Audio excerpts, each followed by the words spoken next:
اعوذ باللہ من الشیطان الرجیم بسم اللہ الرحمن الرحیم۔ یہ بات تو میں نے کئی مرتبہ عرض کی ہے کہ حجم کے اعتبار سے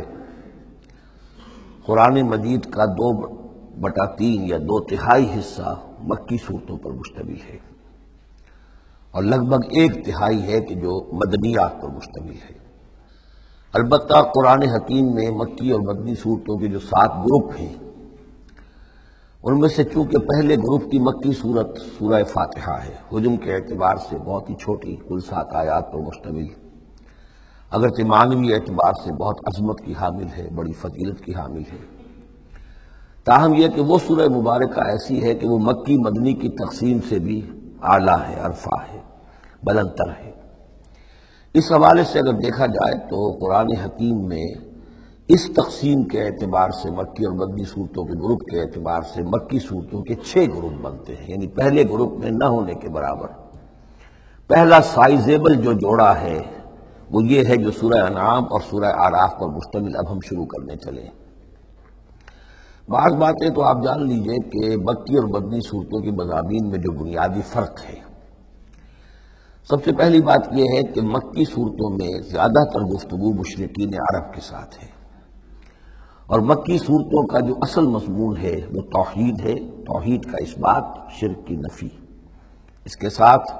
جو دوسرے ایمانیات ہیں، ایمان بالآخرہ، ایمان بالرسالت، جو اس کے ساتھ لازمی جڑے ہوئے ہیں، تو اصل مضمون جو ہے مکی صورتوں کا وہ ایمانیات ہیں، اور اس میں زیادہ تر جو خطاب ہے وہ مشرکین عرب کی طرف ہے، جبکہ مدنی صورتوں میں زیادہ تر خطاب جو ہے یا تو مسلمانوں سے بحیثیت امت مسلمہ ہے۔ مکی صورتوں میں مسلمانوں سے خطاب براہ راست بہت کم ہے، بہت کم ہے،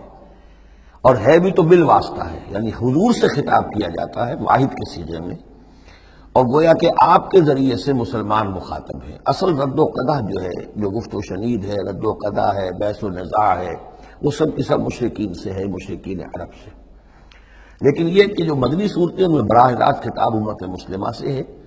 اور یہ کہ اس کے ساتھ ہی اہل کتاب، جیسا کہ ہم دیکھ چکے ہیں، یہود اور نصارہ، ان کے بارے میں مفصل گفتگو ہے، ان سے خطاب ملامت کے انداز میں بھی، دعوت کے انداز میں بھی، ترغیب کے انداز میں بھی، ترغیب کے انداز میں بھی۔ پھر یہ کہ مدنی صورتوں میں منافقین سے خطاب ہے، جبکہ پورے مکی قرآن میں نفاق کا ذکر شاید کسی ایک جگہ پر آپ کو مل جائے گا، وہ بھی بہت ہی سمجھیے غیر نمایاں طور پر، اس لیے کہ مکی دور میں یہ نفاق کا مرض موجود نہیں تھا۔ اہل مکہ بڑے سخت لوگ تھے، لیکن ان میں ایک بات موجود تھی، یعنی کردار کی یہ بات ان کے اندر اچھی تھی کہ جب مانتے تھے تو پوری طرح مانتے تھے، اور نہیں مانتے تھے تو پھر ان کی مخالفت بھی بہت شدید ہوتی تھی۔ البتہ پھر یہ کہ وہ مخالفت بھی کھلم کھلا ہوتی تھی، اس میں یہ کہ وہ چال بازیاں، ریشہ دوانیاں یا اور اس طریقے سے سازشیں کرنا، یہ نہیں، کھلم کھلا بات، اور جب ایک دفعہ زبان دے دی تو پھر زبان پر پورے اترتے تھے۔ جبکہ یہ جو لوگ مدینے میں آباد تھے، اوس و خزرج کے، چاہے وہ اصل عرب لوگ تھے، لیکن وہ بھی چونکہ یہودیوں کے زیر اثر رہے تھے، تو ایک بگڑی ہوئی مسلمان امت میں جو خرابیاں پیدا ہو جاتی ہیں اخلاق کی، کردار کی، وہ جو ہے ان میں یہود میں تو بتمام و کمال تھی، اور ان کے زیر اثر یہ کمزوریاں جو ہے کسی نہ کسی درجے میں اوس و خزرج کے لوگوں میں بھی موجود تھیں۔ مکی صورتوں کا دوسرا مضمون جو ہے، اور مدنی صورتوں کا اس کے تقابل میں، وہ یہ ہے کہ مکی صورتوں میں عام اخلاقیات کی بات ہوگی، سچ بولنے کی تاکید ہوگی، جھوٹ بولنے کی مذمت ہوگی، بخل کی مذمت ہوگی، سخاوت کی تعریف کی جائے گی، اطعام مساکین پر زور دیا جائے گا، تنقید ہوگی تو ان لوگوں پر ہوگی جو دولت مند ہونے کے باوجود کٹھور دل ہیں، غریبوں کو کھانا نہیں کھلاتے، یعنی جو بنیادی انسانی اخلاقیات ہیں، بیسک ہیومن مورل کریکٹر۔ جبکہ مدنی صورتوں میں اس کے برعکس اس سے اوپر آئے گی بات، وہ ہے اب احکام شریعت۔ اب یہ جائز ہے، یہ ناجائز ہے، یہ حرام ہے، یہ حلال ہے، یہ تم پر فرض ہے، یہ واجب ہے، یہ تمہیں کرنا ہے۔ تو یہ گویا کہ ایک اور فرق ہے کہ جو ان دونوں کے مابین آپ کو ملے گا۔ تیسری بات یہ ہے کہ مکی صورتوں میں رسولوں کے حالات بڑی تفصیل کے ساتھ آئے ہیں، لیکن تقریباً یوں سمجھیے کہ بتکرار و اعادہ اس میں جو اصل بات آتی ہے وہ یہ ہے کہ اللہ تعالیٰ نے جس قوم کی طرف بھی اپنے کسی رسول کو بھیجا، پھر یہ کہ اس رسول نے اپنی امکانی حد تک محنت کی، مشقت کی، حق کی دعوت پہنچا دی، حق کو مبرہن کر دیا، بات واضح ہو گئی، حق کا حق ہونا ثابت ہو گیا، باطل کا باطل ہونا ثابت ہو گیا، پھر بھی اگر وہ قوم اڑی رہی اور اس نے رسول کی دعوت کو نہ مانا، اس پر ایمان نہ لائی، تو پھر وہ نسیم منسیہ کر دی گئی، پھر اس کو ساتھ کوئی رعایت نہیں ہوئی، اس کو ختم کر دیا گیا، عذاب استیصال،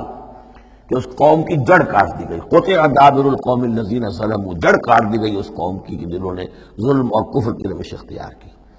یہ خاص مضمون ہے کہ جو مکی صورتوں کا ہے۔ تو یہ تو ہے عام مضامین کے جو ان صورتوں کے اندر آپ کو ملیں گے، جو 2/3 جو ہے حجم کے اعتبار سے۔ اب آپ دیکھیے کہ ہم تقریباً کیا بلکہ یوں سمجھیے کہ 5ویں حصے سے زائد پڑھ چکے ہیں قرآن کا، 6.25 پارے ہم پڑھ چکے ہیں،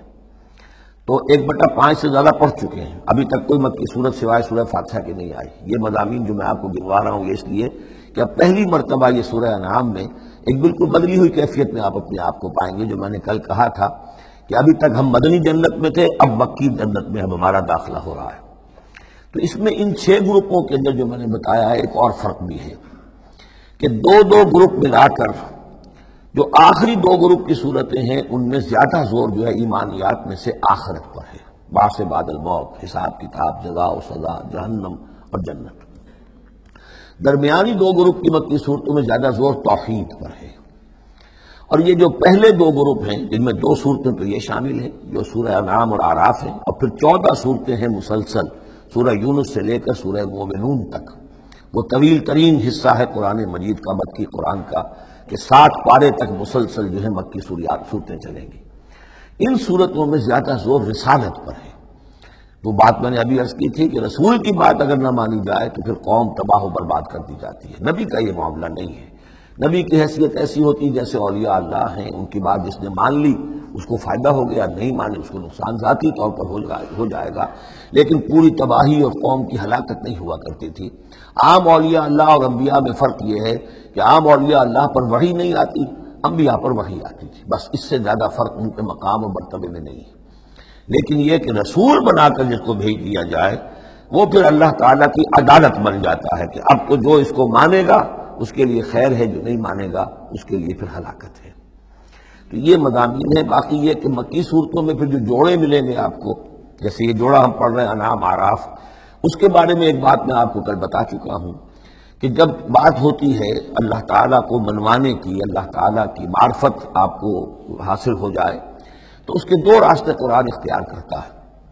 ایک التذکیر بآلاء اللہ، یہ وہی لفظ ہے فَبِأَيِّ آلَاءِ رَبِّكُمَا تُكَذِّبَانِ، اللہ کی نعمتیں، اللہ کی صناعی، اللہ کی قدرتیں، اور اس کے حوالے سے تذکیر اور یاد دہانی اور ایمان کے حقائق کو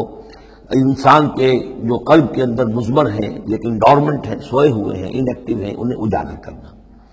اور دوسرا حصہ جو ہوتا ہے التذکیر بایام اللہ، جو رسولوں کو جن قوموں کی طرف بھیجا گیا اور ان کی قوموں نے ان کی بات کو ماننے سے انکار کیا تو جو ان کو نسیہ منسیہ کیا گیا، یہ بڑے بڑے اللہ کے دن ہیں۔ ایک مقام پر قرآن میں ہم خود پڑھیں گے فذکرہم بایام اللہ، اے نبی ان کو ذرا نصیحت کیجئے ایام اللہ کے حوالے سے کہ کیا کچھ بیتا ہے قوم نوح پر اور قوم ہود پر اور قوم صالح پر اور قوم شعیب پر اور قوم لوط پر اور آل فرعون پر، وہ ساری باتیں کو بتائیے، مبادا یہ کسی غلط فہمی میں ہو، اگر یہ بھی آپ کی بات نہیں مانیں گے اور آپ کی دعوت کو قبول نہیں کریں گے تو ان کا انجام وہی ہوگا۔ تو آپ دیکھیں گے کہ سورہ انعام جو ہے اکثر و بیشتر التذکیر بآلاء اللہ پر مشتمل ہے، اور سورہ اعراف جو ہے وہ التذکیر بایام اللہ پر مشتمل ہے، اور عام طور پر یہی آپ کو تقسیم مکی صورتوں کے جوڑے بننے کے اندر یہ بات نمایاں نظر آئے گی۔ صدق اللہ العظیم۔